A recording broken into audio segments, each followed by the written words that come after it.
¿Qué hubo? Soy Omar Vázquez y este es mi segundo video sobre este tema. Pretendo ser muy explicativo e ilustrativo con todo este tema y esta polémica, y además quiero dejar claro que hablo desde mi posición en contra de la política del odio. ¿Qué fue lo que pasó? Quizá una de las personas que avivó el escándalo fue la diputada de Santander, Ángela Hernández, quien salió a su paso en los medios de comunicación a decir que Gina Parodi, ministra de Educación, estaba imponiendo conductas y comportamientos de la comunidad LGBTI en los manuales de convivencia de los colegios. Empezó una sensación de malestar en los padres de familia, quienes en medio de la desinformación encontraron en redes sociales una cartilla que decía ser la que se promovía en los colegios por parte de la ministra Parodi. Más tarde se comprobó que era una campaña de desinformación orquestada, todavía no sabemos por quién. Esta primera cartilla que apareció, se comprobó, pertenece a un cómic belga pornográfico. Sin embargo, más tarde apareció otra cartilla con el nombre de Entornos Libres de Discriminación, que contenía polémicas afirmaciones que la Iglesia Católica, sectores conservadores, padres de familia, pues rechazaron contundentemente. Abro comillas: no se nace hombre o mujer, sino que se aprende a hacerlo de acuerdo a la sociedad y época en la que se crezca. Los niños y jóvenes que así lo deseen usen faldas. Podrían establecerse dos tipos de modelos de uniforme sin importar el género de quien los use.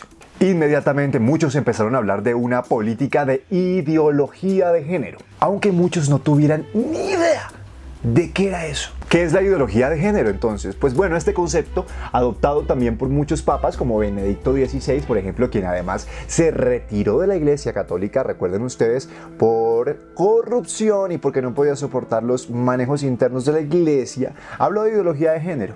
Esta idea de que el ser humano construye su propia identidad y no es asignada por un Dios de manera soberana, inmutable. Esto fue lo que dijo Ratzinger a propósito del tema de ideología de género. La ideología de género es la última rebelión de la criatura con su condición de criatura. Ahora, con la ideología de género, el hombre moderno pretende librarse incluso de las exigencias de su propio cuerpo. Se considera un ser autónomo que se construye a sí mismo, una pura voluntad que se autocrea y se convierte en un Dios para sí mismo. O sea que en el fondo sí estamos hablando de una polémica de tipo religioso en un estado laico, en un estado que se rige por la Constitución y no por las doctrinas de una Biblia o por la condición particular de un credo. Y entonces vino el huracán. A las calles salieron a marchar hombres y mujeres que decían defender la estructura original, hombre y mujer, papá y mamá, la estructura original de familia. Aunque en Colombia el 45%, si no más, de nuestras familias no están conformadas por papá y mamá, sino por papá soltero con sus hijos o mamá soltera con sus hijos, o abuelos criando nietos o niños huérfanos porque sus papás los abandonaron o se murieron, y de ahí para adelante todo tipo de combinaciones familiares. Y fue ahí donde aparecieron pancartas, críticas en redes sociales y debates que dejaron de ser una protección a los derechos de los niños y de los adolescentes para tomar un tinte, ¿cómo lo dijéramos?, homofóbico. Y fue ahí donde el Ministerio de Educación salió a explicar que esas cartillas no existían, sino que se trataba de investigaciones, estudios previos que estaba haciendo Naciones Unidas y que no habían sido publicados todavía de manera oficial. Y apareció eso que estaban atacando muchos, el bullying, y esta vez en contra de la ministra. Era una clara referencia a su orientación sexual. Entonces los sectores más tradicionales de nuestra sociedad llamaron a Gina Parodi a un debate público. Lo convocó la senadora uribista María del Rosario Guerra. Gina Parodi se defendió y dijo que claramente este debate era porque ella es lesbiana. Y mostró cómo desde el gobierno de Uribe se venían implementando estas cartillas de identidad de género. Es decir, ¿por qué antes no marcharon y ahora sí? El debate llegó hasta lo divino y lo humano, y como siempre no se resolvió nada, como en el Congreso. Sí, porque aquí en vez de pensar en las políticas públicas para nuestros niños, se siguió hablando de sexualidad, género y políticas de odio. Me quisiera quedar con las declaraciones de los hermanos Galán. Estamos debatiendo por unas cartillas y nuestros niños se están formando con internet, con YouTube, con smartphones. Para concluir esta polémica quisiera que los niños hablaran.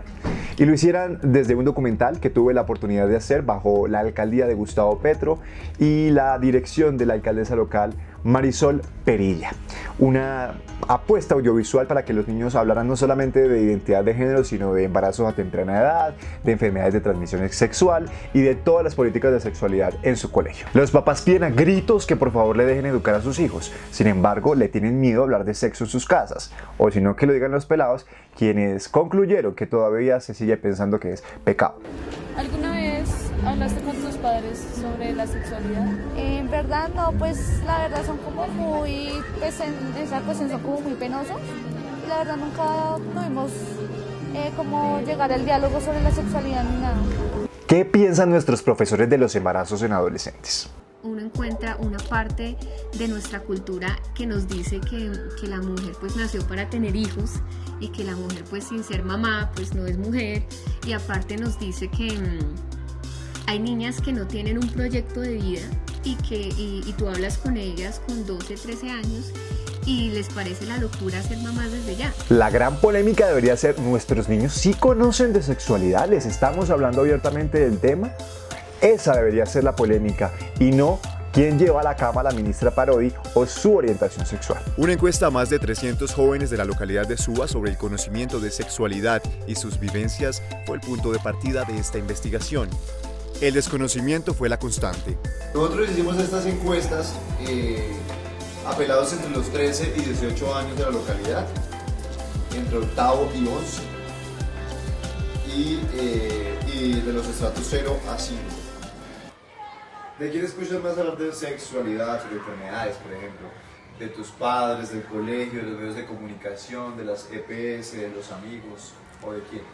De sexualidad acostumbro a escuchar a mis amigos para saber ellos qué opinan, pero prefiero informarme yo sola, porque la verdad acá en el colegio no he tenido la suficiente información y por la EPS tampoco. Mis padres tampoco hablan mucho del tema, entonces prefiero informarme yo. Si alguien que conoces tiene VIH, ¿crees que deberías alejarte para evitar el contagio? Pues depende también de la persona. Si es una persona muy allegada, yo creo que uno debería apoyarlo, pero pues si es alguien que uno medio conoce, yo digo que entonces sí, sería mejor alejarse. ¿Qué métodos de planificación crees que existen o cuáles utilizas o cuáles has escuchado? Que se toman unas pastillas, el condón, no sé, o más. ¿Cargas un condón en este momento? No cargo ningún condón en este momento. En este momento no cargo condón. ¿Y los jóvenes deberían tener un condón siempre con ellos? Considero que sí. Cuando comienza apenas uno a establecer una relación de pareja, enamorarse, acariciarse, es fácil llegar de esas caricias íntimas a una relación sexual coital o penetrativa. Y es que hay gente en nuestro país que todavía no diferencia entre heterosexual y homosexual. Quizá mi amiga y actriz Henry Cardeño pueda explicarle muy bien de dónde vienen los homosexuales. Nosotros no venimos de ningún planeta. Nosotros tampoco nos encontraron unos huevos en una selva y los abrieron y salimos nosotros. Nosotros venimos del hombre y de la mujer. Quiero que sigamos viendo otra parte del documental. ¿Ustedes qué opinan respecto a hablarles sobre la sexualidad a sus hijos?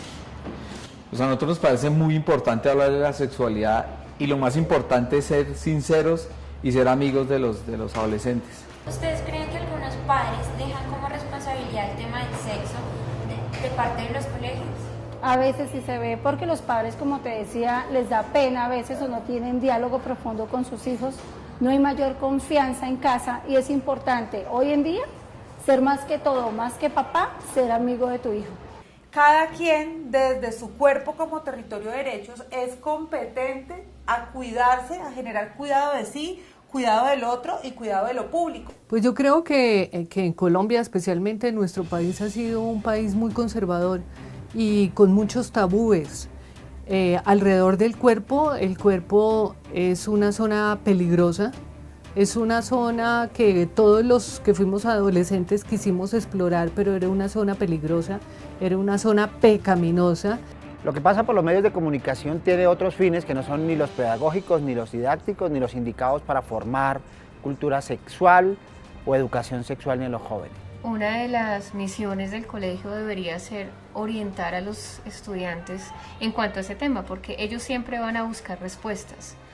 Entonces, si no se las das tú como padre de familia o como institución, pues la van a encontrar probablemente o en medios como el internet o con sus amigos, y no siempre van a ser las correctas. Pues para mí hasta el momento no es hacerlo, o sea, yo quiero, pues la verdad, hasta que llegue una persona indicada y en el momento indicado. Tras la realización de este documental, los jóvenes de la localidad de Suba concluyeron: el destino sexual de los jóvenes está en sus decisiones. Cada uno es responsable de su cuerpo. Entender la diferencia es el primer paso para aceptar. La ignorancia suele llevar a la discriminación. La sexualidad pertenece a la intimidad. Todos los cuerpos viven la sexualidad, aunque de maneras distintas. Qué increíble que esas sean las conclusiones de los jóvenes que hablan sin prejuicios, que necesitan informarse, que quieren informarse y que les hablen sin miedo, sin tabú, porque es que hay padres de familia que no entienden que los niños sienten curiosidad y que necesitan estar informados, porque el arma contra cualquier tipo de peligro y amenaza es la información. Ojo que los prejuicios son costumbres que se transmiten de generación en generación, a veces en forma de educación. Sí, papito, eso no se hace, eso no se dice, prohibición, prohibición, sí. Siempre estamos detrás de esto, o como diría la senadora, a veces pensamos que los respetamos, nosotros los adoramos, lo queremos, pero es que no son normales. Aquí no somos capaces de tener debates a la altura, porque aquí no hay opinión pública, como dijo Gabo, aquí hay hinchas. Necesitamos una política pública a la altura en materia de sexualidad, porque resulta, padres de familia, que sus hijos ya seguramente ven porno, sus hijos seguramente ya se masturbaron, o algunos ya tuvieron su primera relación sexual. Así que si usted no le habla, pues estamos jodidos. Si usted se mantiene en creer que la política sexual es decirle a los niños que la cigüeña trae los bebés, no hay pa' dónde ver. Tómese el tiempo usted también, no le deje solamente al colegio la responsabilidad. Explíquele a sus hijos cómo vivir la sexualidad. Explíquele que eso es completamente normal, que su cuerpo es su territorio, debe cuidarlo y respetarlo. No lo adoctrine, usted no lo adoctrine para ser intolerante, irrespetuoso y para creer que lo que le parece distinto es estar enfermo. Ojo a eso. Padres, nuestros niños hacen bullying porque tienen grandes vacíos. Al atacar a otros sienten que son superiores. Así que también viene de casa esa educación. El desafío también es de ustedes. Soy Omar Vázquez, los invito a debatir y a compartir con este video sanamente, eso sí, y a seguirme en mis redes sociales como @soy Omar Vázquez en Instagram y Twitter, en Facebook como Omar Vázquez, en mi fanpage y página personal, ahí podemos intercambiar muchas ideas, y a suscribirse a mi canal de YouTube como Soy Omar Vázquez TV. Recuerden ponerle mucho picante a la vida. Chao.